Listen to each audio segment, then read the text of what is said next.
to our request technical assistance form. Everything that we offer is free of charge, and we can do everything from sharing a sample resource, a sample assessment tool, to helping you do some more in-depth program development at your organization.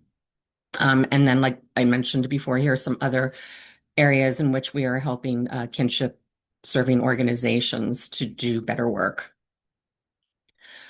Okay, I want to, before I get started and turn over the presentation to Dr. Washington, I just want to let you all know that at the top of the hour, we are going to shift over from a webinar format like this to a Zoom meeting format, which will give us an opportunity to have a more interactive dialogue, have Q&A time, and to open opportunities for you to share your own thoughts and experiences as well. So we will put in the chat towards the end of this session a Zoom link to switch over to our meeting format. That's where we'll have our 30-minute Q&A. So please feel free along the presentation if you have questions, put them in the chat. We will be collecting those, and then we'll bring them over to our Q&A session, and you can also have an opportunity to ask questions there as well. So at this time, I am going to turn over our presentation to the wonderful Dr. Teresa Washington. We are just so honored to have Dr. Washington as one of our subject matter experts here at Generations United. And she is, along with the subject matter expert, she is also CEO of an organization that she has that she might be telling us about in a moment, and also is affiliated with Harvard University as well. So she has a long list of credentials that we would be here for a long time to review, but great. It's great to have her here. Great researcher, is so amazing at being able to translate research into practice, and has just a wealth of experience. So we're so happy to have her here today. And I will turn that over to you, Dr. Washington.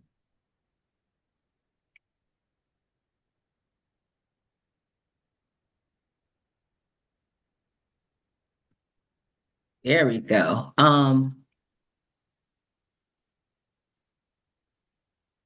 So it's very different for me to be presenting today because all I see is slides.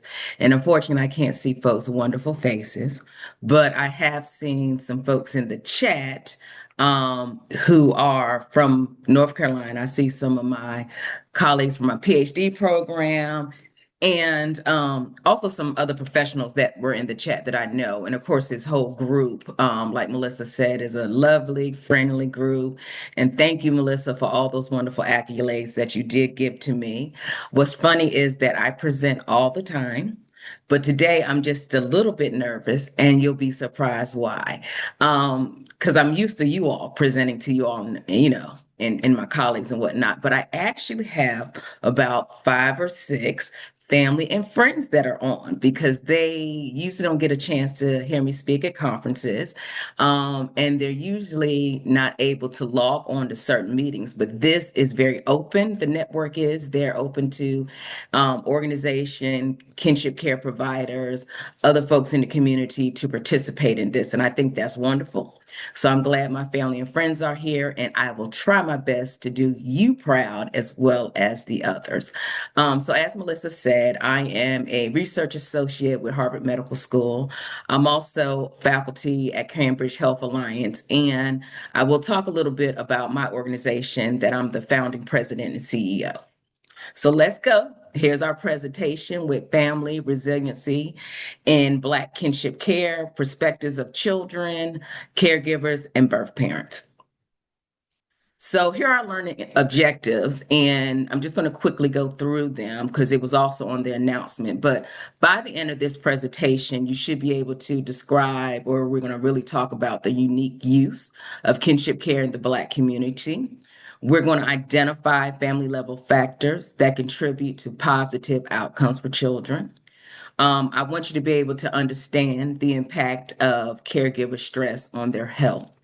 And we're also going to recognize and talk a little bit about the influence of birth parent involvement in kinship care family, which is not often done. Dr. Washington, your slides are not showing. Okay, let's see what's going on.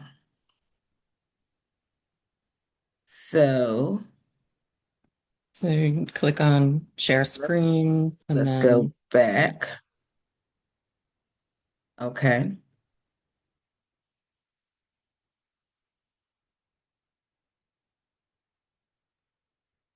we see them I'll now. wait Thank for you. Okay, excellent. So after I said all those wonderful things, That's I'm sorry okay. that you guys were able to see the screen while I was doing it. But basically, I just gave the learning objectives. Um, and you guys will be able to get the PowerPoint. And also, this is being recorded. But I know you did hear what I was saying, even though you couldn't see it.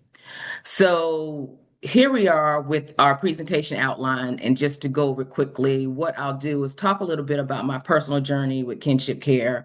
We'll talk about the definitions and some stats related to kinship care. We'll do some general ones for the general population.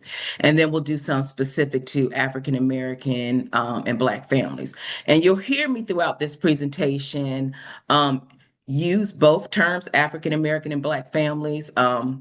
Not a huge reason other than we're going back and forth. So just want to let you know that we're talking about the same group, but we're just using different terms. I do want you guys to know they'll be interchanging and using that term. We'll really talk about the historic perspective about the cultural strengths of Black kinship care families. And then we'll talk about some promotive and protective factors of children outcomes. And we'll move into the well-being of caregivers. And throughout, I'll talk to you guys a little bit about birth parents. So here we are. Just going to briefly talk to you guys a little bit about my journey in kinship care. There may be a few folks on this call who've kind of heard some of this, but it's definitely important for me to set the stage when I'm doing any presentation about kinship care families. So I do have hand-on experience because I'm a licensed clinical social worker. I also was a foster care social worker in child welfare, as well as I did management in child welfare. So that was quote unquote, and I'll tell you more about that later, where I got my first experience with kinship care. So when I was working with Child Protective Services, I did notice that some children were doing better than other children, right? And when I looked at what that difference was, many of those children were placed in kinship care or even families, to be honest, that were similar to them. So these children who were in kinship care, they didn't get moved as much. They did seem more excited. Just in general, when you would go visit them, it wasn't kind of that down spirit that unfortunately we see or I saw in some other children who are in kinship care.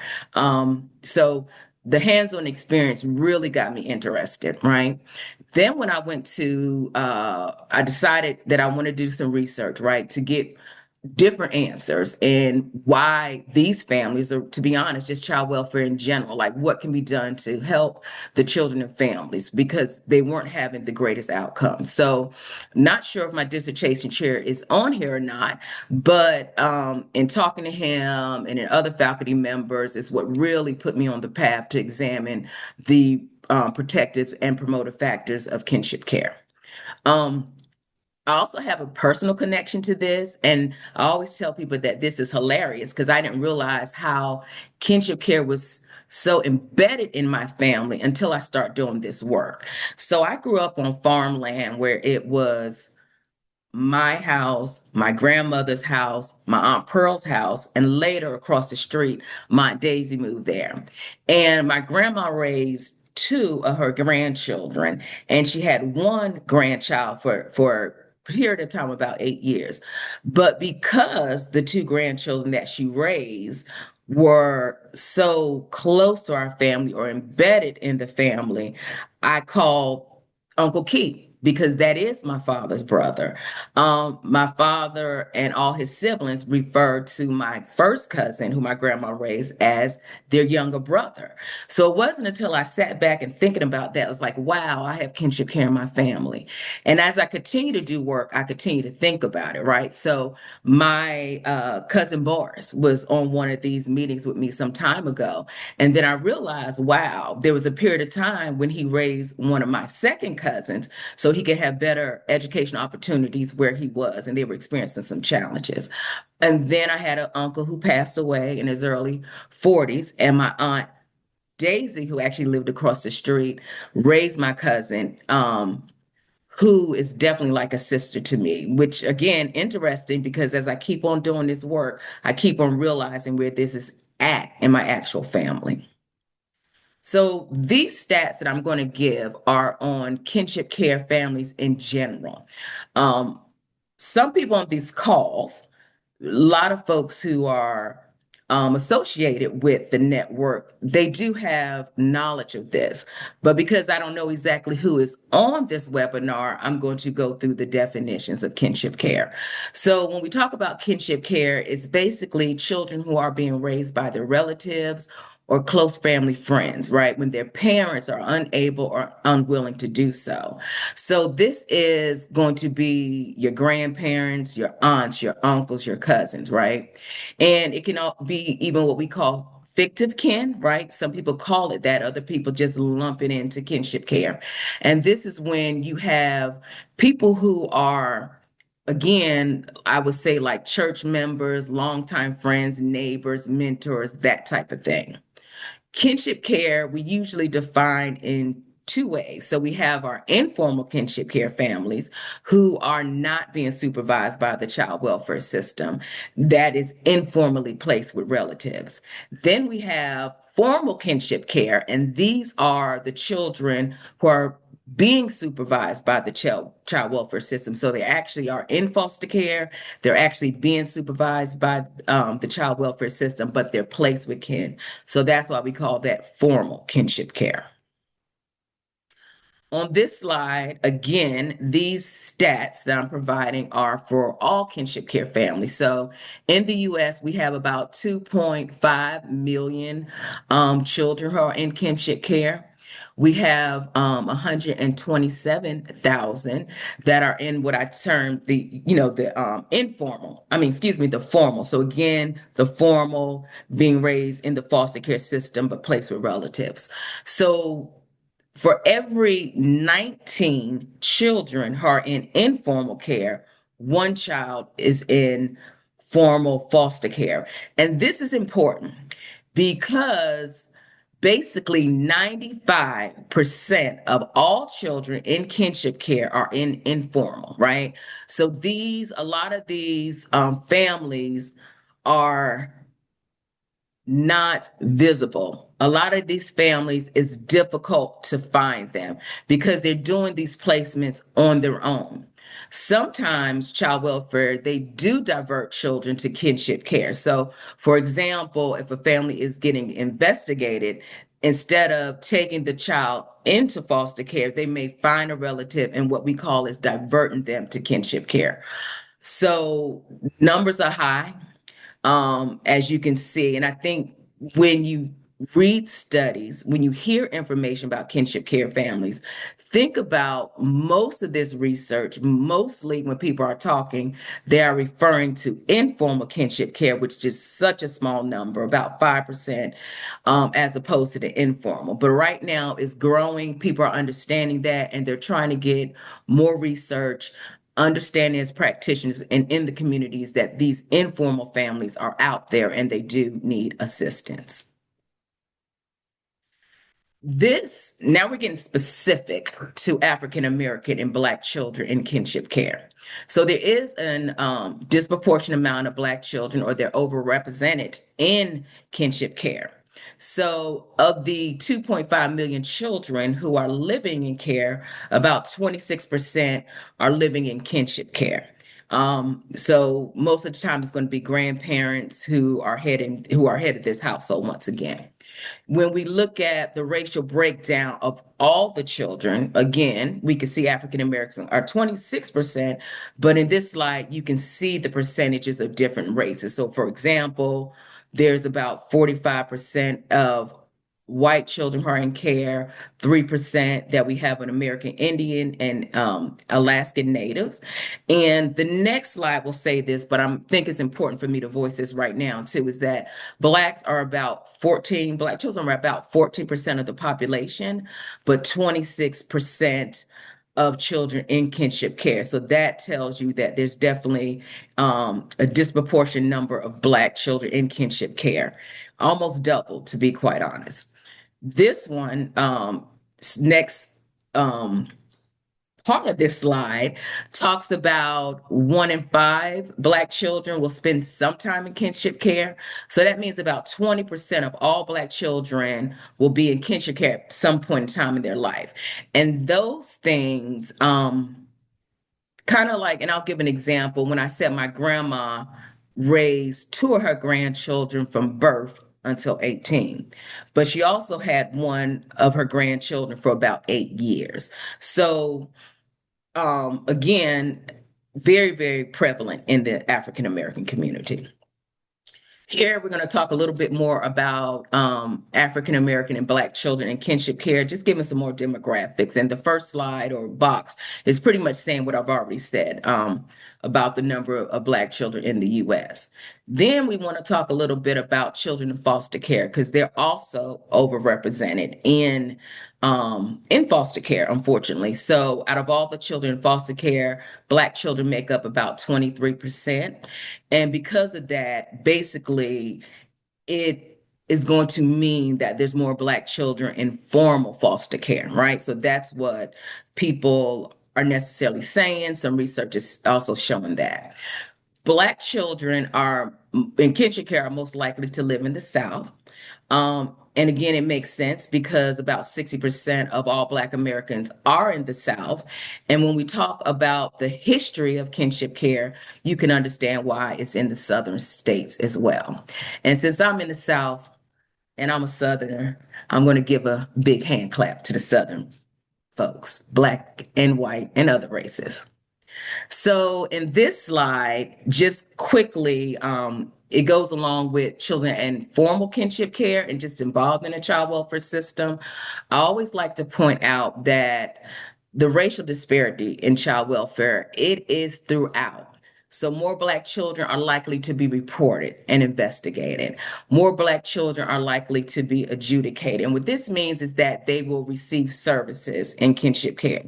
Then a large amount of, unfortunately, will be removed out of the home. And even with permanent separation of having rights taken away. So these are some very disturbing statistics. I hope that we all think about it.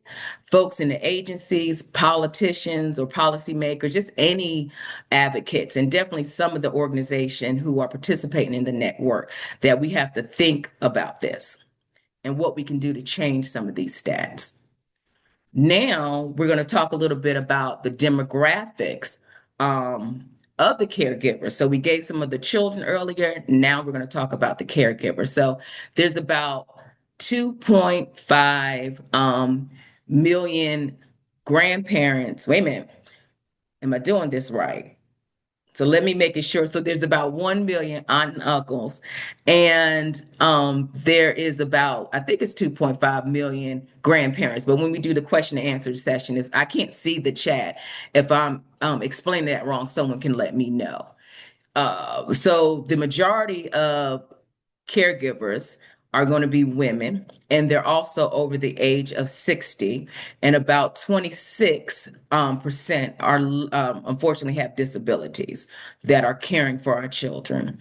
At the bottom, which I think this is really important, that kinship caregivers are often more likely to be single, to be less educated, unemployed, and living in poverty than their peers in the general population. So this really just talks about an urgent need for us to target policy, services, support for these families.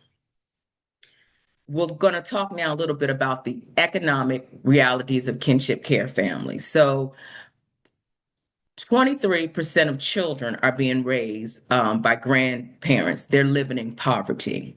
And that's compared to 16% of all children in the United States. So we can see that huge disparity. And then I think what's important to mention, and I'm speaking a little bit before the slides, but I'm going to go ahead and talk about this, is that those rates are going to be even lower, higher for African Americans of the caregivers who have children living in poverty. So I want everyone to really think about that. There is People speak about some challenges, including me, because the poverty line in the United States for about a family of four is 32K. 32K is very difficult for people to live off of, if not nearly impossible.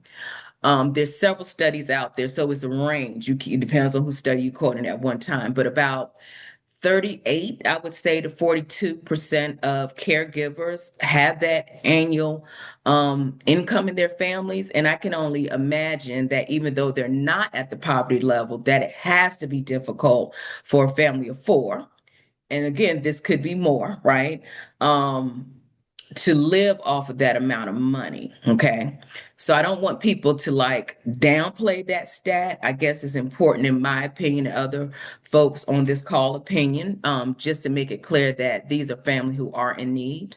There was a study that was done, as you see below, is that there was almost 50% of informal kinship caregivers, 34% of formal kinship caregivers say that they've had challenges in the last 12 months. So they experience moderate to high economic strains compared to 10% of non-relative caregivers. So this is going to be what we call caregivers who are your traditional foster care. Some people call it stranger care, but they don't have the financial burden that kinship care families have. This slide, we're going to talk a little bit about the how caregivers, I'm looking just like you guys are looking and trying to remember like what's on this slide. So this slide just talks about the racial makeup of kinship caregivers. And also when we talked about poverty, the slide that's in black with white writing, I think it's important to recognize that white Americans have 9.2 times more wealth than Black Americans. So again, that speaks to Black kinship care providers having more needs.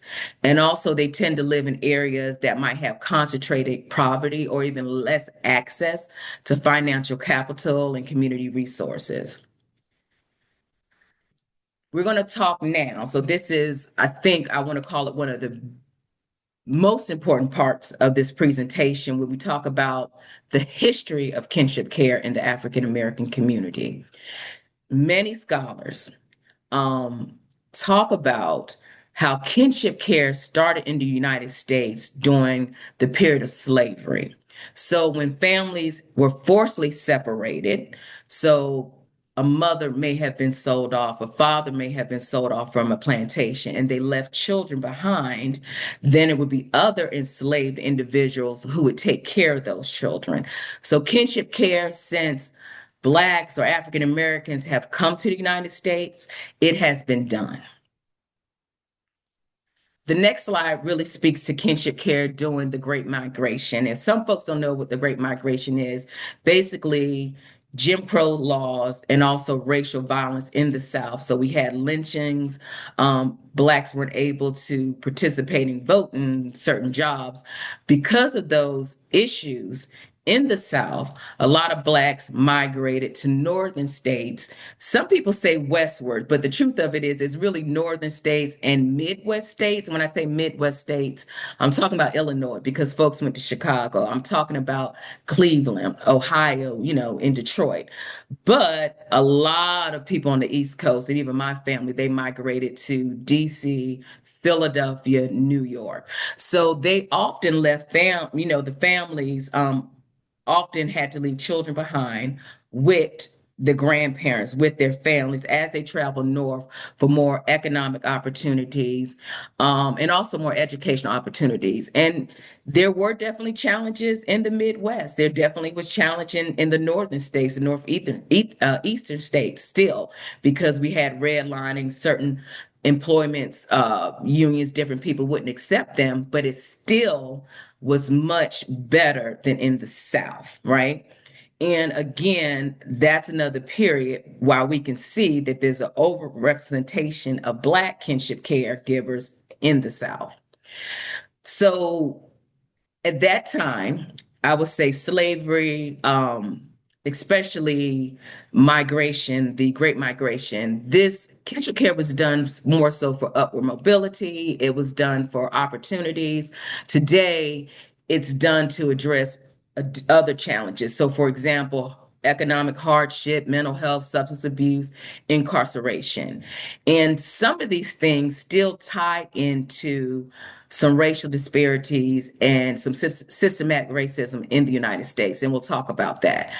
Even though children are often at this day and time being placed with kinship caregivers because of some of these concerns or challenges, we still want to think about how kinship caregivers are doing this unselfish act of caring for children, how that love is still there and has been there with the caregivers in kinship care families since they have came to the United States. This is just a quick example. We won't spend long on this, but just the negative impact that different systems have on African Americans or Blacks that contributes to kinship care. So we had like the war on drugs when we had sentencing, mandatory sentencing that disproportionately affected Black Americans. Even now with sentencing, when they sentence folks, for similar crimes, Blacks may get additional time, or they do get additional time. So some of these citations you'll find at the end of this report, if you're interested in this, um, where housing is a big issue, right? So unfortunately, neighborhoods who are in Black neighborhoods, their houses are lowered less than we have in white neighborhoods.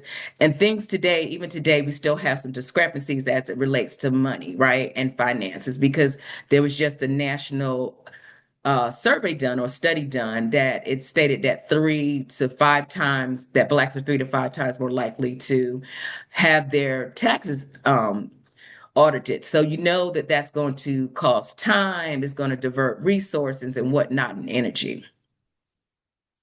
This is just a quick graph. Again, these PowerPoints will be available on GU's website. It's just a timeline of talking about historic kinship care, the systematic challenges that we have that contributes to kinship care, and some contemporary reality about kinship care.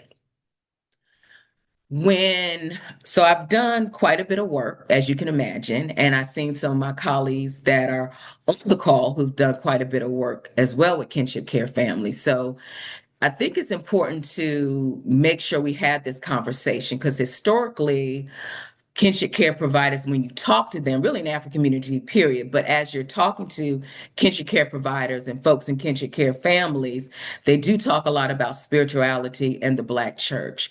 So that definitely does play a role in their life. So I want to make it, just kind of talk about it a little bit too, that that's part of their culture and what they lean on.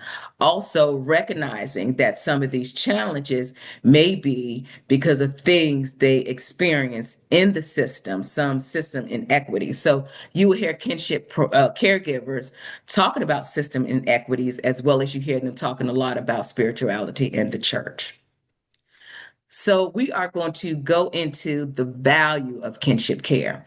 And many folks who do this work has talked about this, but again, I have no idea who's on this call. So we want to make sure that people really know the benefits of kinship care and why it's valued. So when you look at placing children with kin as opposed to placing them in traditional foster care, what we see is that children have more connection with family, meaning that they're more likely to have contacts with their siblings, their cousins, even their birth parents, right? They keep those cultural ties and they're able to, have the community ties as well. There's also research that talks about that there's less trauma, right? When children are placed with kin. Needless to say, a lot of children, if not most children, still experience concerns, traumas from being separated from their birth parents. But when they are with kinship care providers, in comparison to children in traditional foster care, they do have a reduction of trauma. Also, there's some research about them not being to be reoffended, and hopefully people get what that means. So you might be abused, whether it's neglect, right? And then the child welfare system took you into care, so you're in foster care. But if you're placed in traditional foster care, which honestly can be a group home, it can be a psychiatric treatment facility, although they're trying to get away from residential treatment centers, and it also can be in a traditional foster home. But this research is starting to show that children who are in kinship care are less likely to be re to experience being abused again. Another big thing is placement stability. So when children are placed in kinship care, they don't move as much. So placement stability is a huge thing. Now we're going to talk a little about children's outcomes, and we're going to be quick with this slide, but just letting folks know that in general, when children are placed in kinship care, they tend to have better behavioral outcomes, better academic outcomes, and that's the part you would hear me say about being re-abused. A lot of folks are starting to do the research and conversation, and also when I say conversations, the qualitative interviews and also some quant interviews, that these environments do feel more safer for the children. Needless to say, there still are some concerns, right? And what I mean by that, even though children are placed with kin, they still may have some effects of things that happened to them prior to being placed in kin. So it could be family conflict, it could be experience or exposure to other risk factors prior to kinship care. And again, when you're disconnected from your parents, it still can cause some trauma, right? And also, children in kinship care can have behavior problems. Yes, in general, it's less than children in traditional foster care, but they still can have some behavior problems, right? We are going to now talk about some of the work I've done around family factors that contribute to positive outcomes to African American and Black children in kinship care families.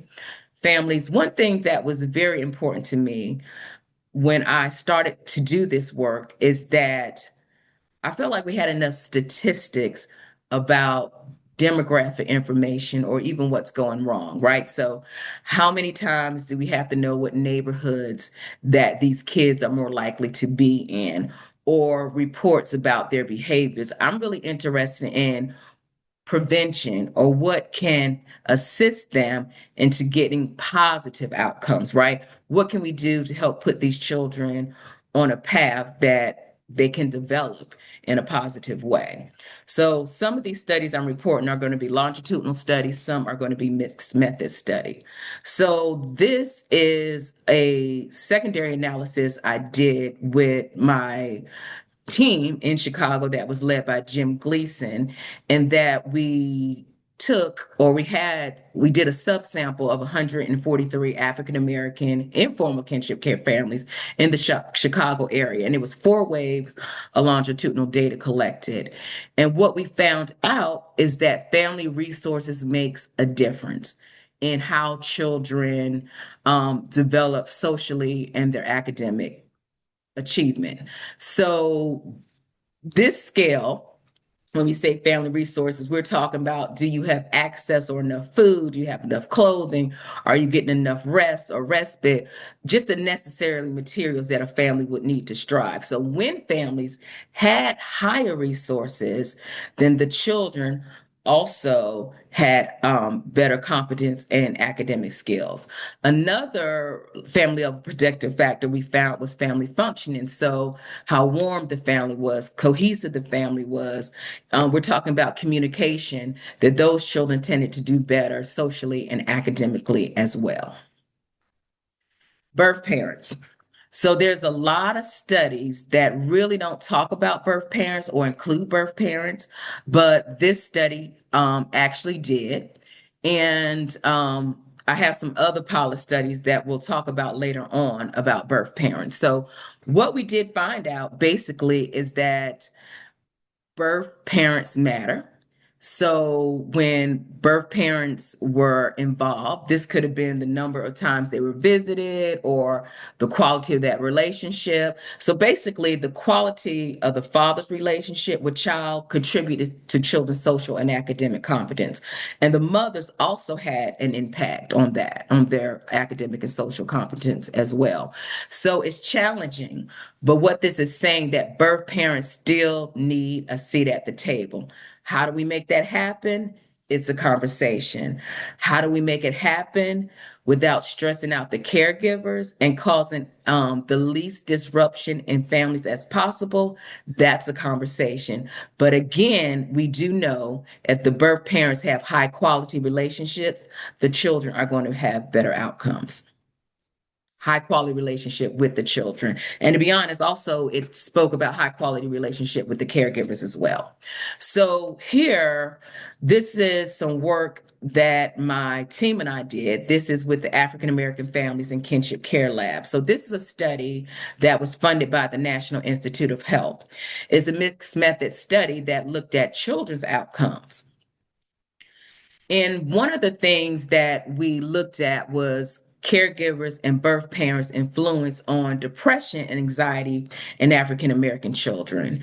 And what we found is about the power of relationships. So when caregivers had a stronger bond with children, those children tended to have fewer conduct problems. They had improved mental health outcomes, including reducing depression.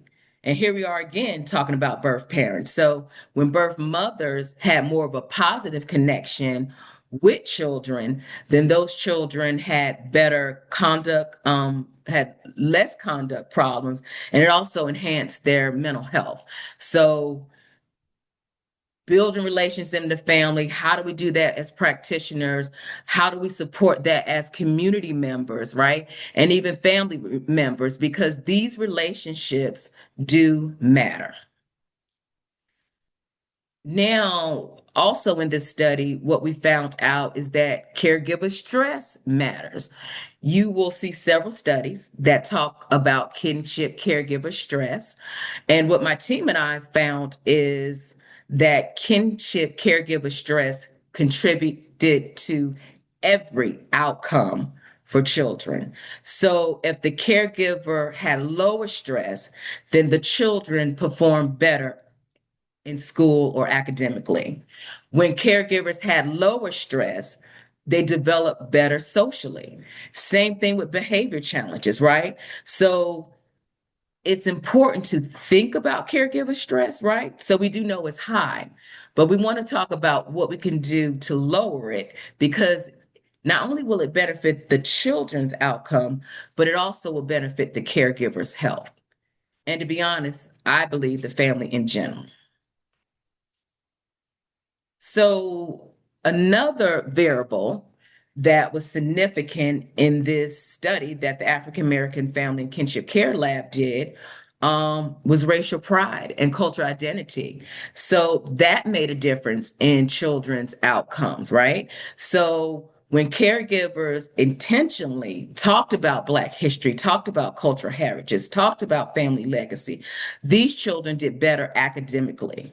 And when caregivers prepare their children to recognize, to name how to respond to racism, they had fewer mental health problems. Again, so if we're working with Black kinship care providers, if we're working with Black families in general, we want to consider this, right? We want to get this information out there because it also is a promotive factor for children outcomes. So now I'm going to talk a little bit about research on the strengths and opportunities to support kinship caregivers. So we talked about the outcomes of children. We talked about the importance of birth parents in that relationship and caregivers, their relationship. We talked about what else did we talk about? Family resources, all those kind of things. So now we want to look at what helps kinship caregivers, okay? And one of the studies that a colleague and I conducted was a mixed method study and more so of a pilot study.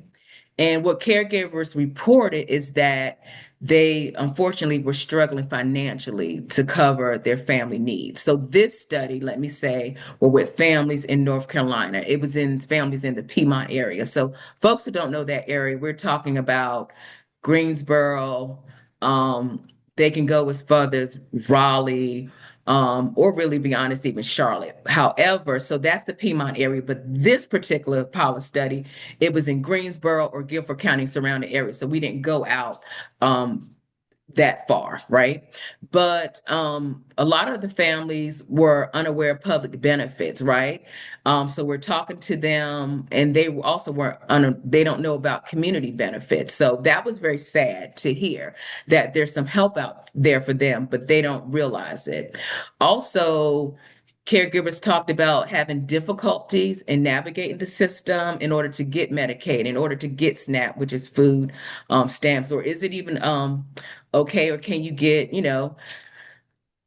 housing assistance? So one thing I do want to point out that I have my notes here. So there was a study done in 2012, Molden and also Matthew Stagler did a study in 2012, and it found that TANF only children grants that only about 18%, and at that time there was 2.6 million children living in kinship care, but only 18% were accessing these funds. So that's really low and that's really sad, right?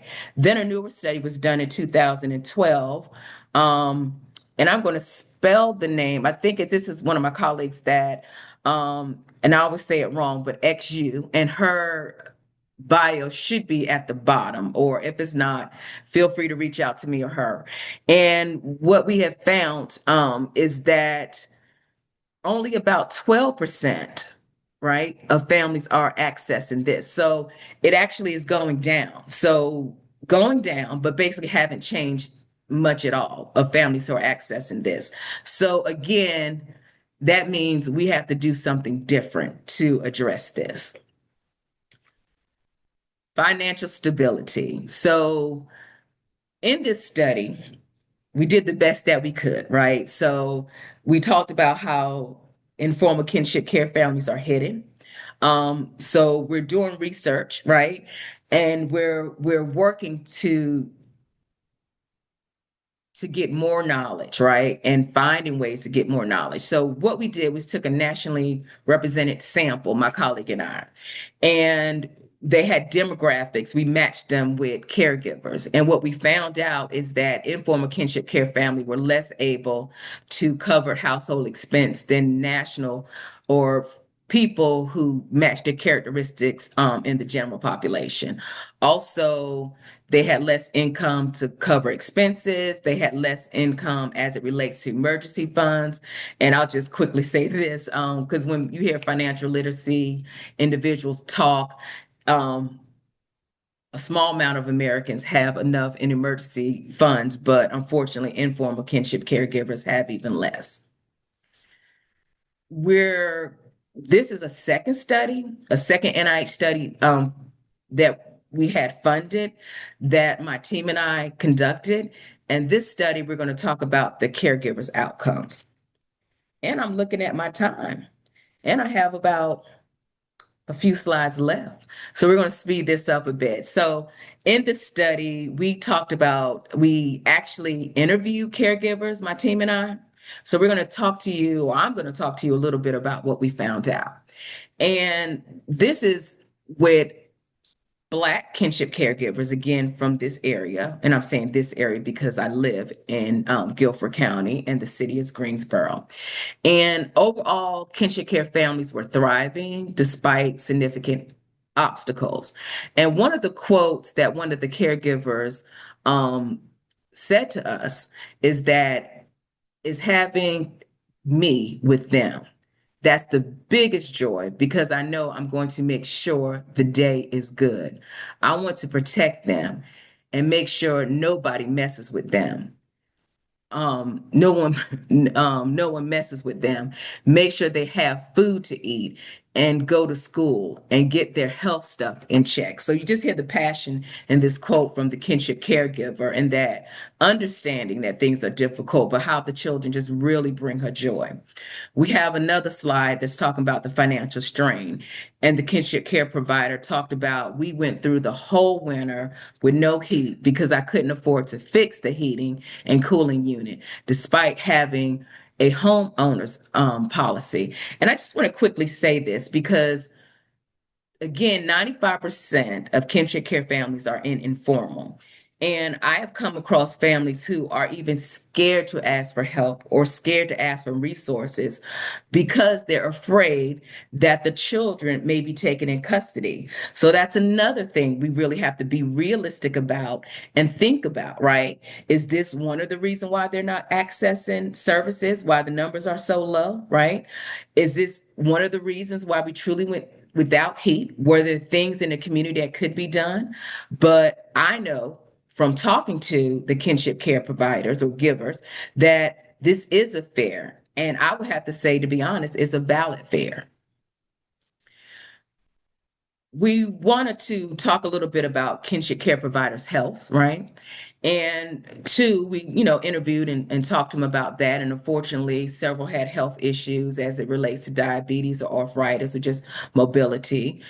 The mental health concerns that we really saw with this group, particularly, but other kinship caregivers who I have talked to, what the literature says is that they are isolated, right? They are depressed. A lot of people don't understand what they're going through, so they feel like they're by themselves. And I have some of my colleagues on, probably from Child Trends, but for 3 years, I led a study was funded by the William Penn Foundation. And this is one of the biggest things that came out when we did our groups, right? When we did our focus groups, is that they were so thankful for support groups. So organizations that already had support groups or that developed support groups through this grant that William Penn provided. They talked about isolation. They talked about depression. So it wasn't just in my study, but it's in other studies, right? So we just always, again, if we're concerned about the well-being, we need to be concerned about these families being isolated or the caregivers being isolated. We need to be concerned about their stress. Also, the caregivers talked about lack of support that they have, which is true. But I also want to point out that sometimes caregivers don't even realize that they're receiving support. And what I mean by that, and some people have heard this story, is that I interviewed a caregiver and she talked about being isolated, talked about being alone.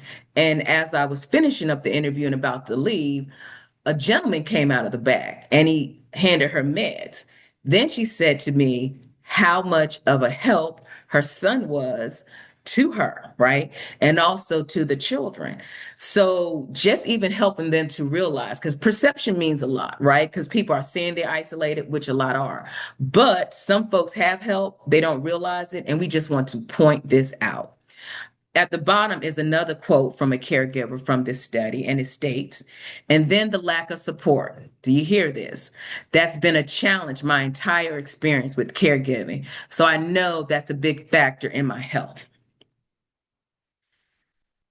This slide is so important. Slowly, I would say, I think people are realizing this, is that caregivers aren't necessarily asking for money, right? So you will hear folks saying that we need to provide them $500 or $250.